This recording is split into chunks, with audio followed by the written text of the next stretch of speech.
উদযাপন ঘিরে বাড়তি নজর। নির্বাচনের তারিখ ঘোষণা, এনসিপির প্রতিক্রিয়ায় কি উঠে এলো? চাঁদাবাজি নিয়ে যা বললেন রিজভী। এতক্ষণ শুনছিলেন সংবাদ শিরোনাম, এবারে বিস্তারিত।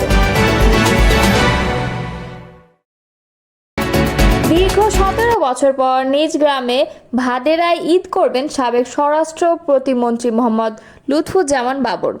শুক্রবার তিনি ঢাকা থেকে বাড়ির উদ্দেশ্যে রওনা দিয়েছেন। তার ব্যক্তিগত সচিব মির্জা হায়দার আলী এ তথ্য নিশ্চিত করেছেন। মির্জা হায়দার আলী জানান, সাবেক স্বরাষ্ট্র প্রতিমন্ত্রী মোহাম্মদ লুৎফুজ্জামান বাবর তিনি গ্রামের বাড়ির ঈদগাহ মাঠে ঈদের জামায়াত আদায় করবেন। এরপর তিনি দলীয় নেতাকর্মীদের সঙ্গে মতবিনিময় করে শনিবারই ঢাকার উদ্দেশ্যে রওনা করবেন। মদন বিএনপির সভাপতি নুরুল আলম তালুকদার জানান, সাবেক স্বরাষ্ট্র প্রতিমন্ত্রী লুৎফুজ্জামান বাবর ঢাকা থেকে মদনের উদ্দেশ্যে রওনা হয়েছেন। 17 বছর কারাভোগের পর শনিবার গ্রামের বাড়িতে তিনি পবিত্র ঈদুল আজহা উদযাপন করবেন। 17 বছর কারাভোগ থেকে ঈদ উদযাপন করেছেন এমন নেতা বাংলাদেশে আছে কিনা আমার জানা নেই। বাবর সাহেব নিজ এলাকায় ঈদ করবেন এমন সংবাদ শুনে মদনের নেতাকর্মী থেকে শুরু করে সাধারণ জনগণের মধ্যে আনন্দের জোয়ার বইছে। পবিত্র ঈদের নামাজ আদায়ের পর তিনি বিএনপি ও সহযোগী সংগঠন নেতাকর্মীদের সঙ্গে ঈদ শুভেচ্ছা বিনিময় করবেন। এ নেতা 1991 সালে বাংলাদেশের জাতীয়তাবাদী দল ধানের শীর্ষে প্রতীক নিয়ে নেত্রকোনা 4 আসন থেকে সংসদ সদস্য নির্বাচিত হন। পরে 2001 সালে 8ম জাতীয় সংসদ নির্বাচনে দ্বিতীয়বারে এমপি নির্বাচিত হয়ে বেগম খালেদা জিয়ার মন্ত্রিসভায় স্বরাষ্ট্র প্রতিমন্ত্রী হিসেবে দায়িত্ব পালন করেন। 17 বছর কারাভোগের পর গত 16 জানুয়ারি মুক্তি পান সাবেক স্বরাষ্ট্র প্রতিমন্ত্রী। গত 30 জানুয়ারি পবিত্র উমরা পালনের জন্য সৌদি আরবে যাওয়ার পথে দুবাইতে অসুস্থ হয়ে পড়েন তিনি। সেখানকার একটি হাসপাতালে চিকিৎসা শেষে সৌদি আরব যান বাবর। 3 সপ্তাহ বিদেশ সফর শেষে দেশে ফেরেন এই বিএনপি নেতা। 23 ফেব্রুয়ারি নিজ গ্রামের বাড়িতে আসেন বাবর। গ্রামের বাড়িতে 3 দিন অবস্থান করেন। এ সময় তিনি স্থানীয় কর্মীদের সঙ্গে বৈঠক করেন। গুলশানের বাসা ফিরোজায় ঈদ উদযাপন করবেন বিএনপি চেয়ারপারসন বেগম খালেদা জিয়া। তার ব্যক্তিগত চিকিৎসক ও দলের স্থায়ী কমিটির সদস্য অধ্যাপক AZM জাহিদ হোসেন গণমাধ্যমকে তথ্য জানান। তিনি বলেন, আগামীকাল পবিত্র ঈদুল আজহা বিএনপি চেয়ারপারসন দেশনেত্রী খালেদা জিয়া গুলশানের যে বাসা ফিরোজায় অবস্থান করেছেন সেখানেই উনি ঈদ উদযাপন করবেন এবং ওনার পরিবারের পক্ষ থেকে যে কুরবানি সেটা সেখানেই দেয়া হবে। ওনার জ্যেষ্ঠ ছেলে আমাদের দলের ভারপ্রাপ্ত চেয়ারম্যান তারেক রহমান সাহেবের নামে কুরবানিও এখানেই হবে। ঢাকা ছাড়াও বগুড়ার গাবতলীদের বেগম খালেদা জিয়া, তারেক রহমান সহ তাদের পরিবারের সদস্যদের নামে কুরবানি দেওয়া হবে জানিয়ে জাহিদ বলেন, এছাড়াও কয়েকটি জেলায় দলের নেতাকর্মীরা ম্যাডামের নামে কুরবানি দেবেন। ঈদের দিন দুপুর থেকে বিকাল পর্যন্ত গুলশানের ফিরোজায় খালেদা জিয়া তার নিকট স্বজনদের সঙ্গে একান্তে সময় কাটাবেন। এই সময়টা রাখা হয়েছে শুধুমাত্র পরিবারের সদস্যদের জন্য।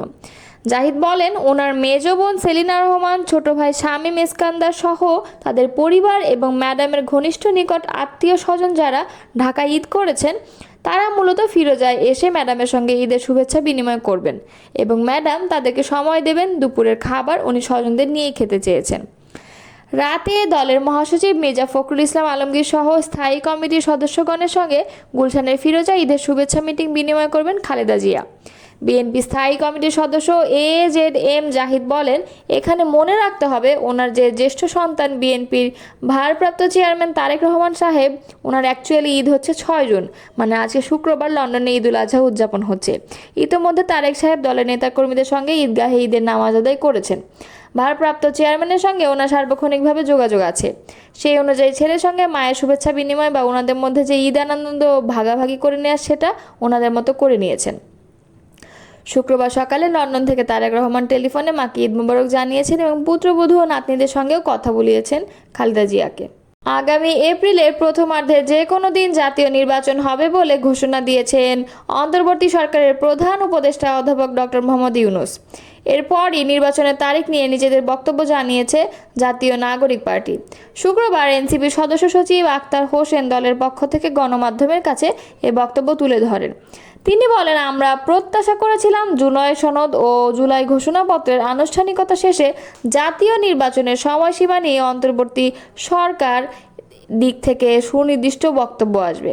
তারপরও প্রধান উপদেষ্টা আগামী বছরের এপ্রিলের মধ্যে নির্বাচনে যে সময়সীমার কথা বলেছেন আমরা তাতে সম্মত।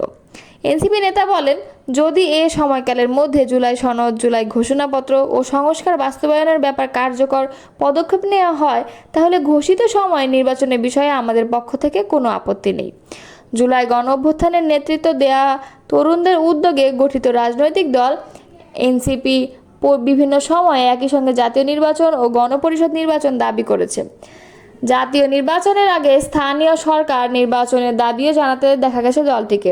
এছাড়া নির্বাচন কমিশন পুনর্গঠনের দাবিও তারা সামনে এনেছে।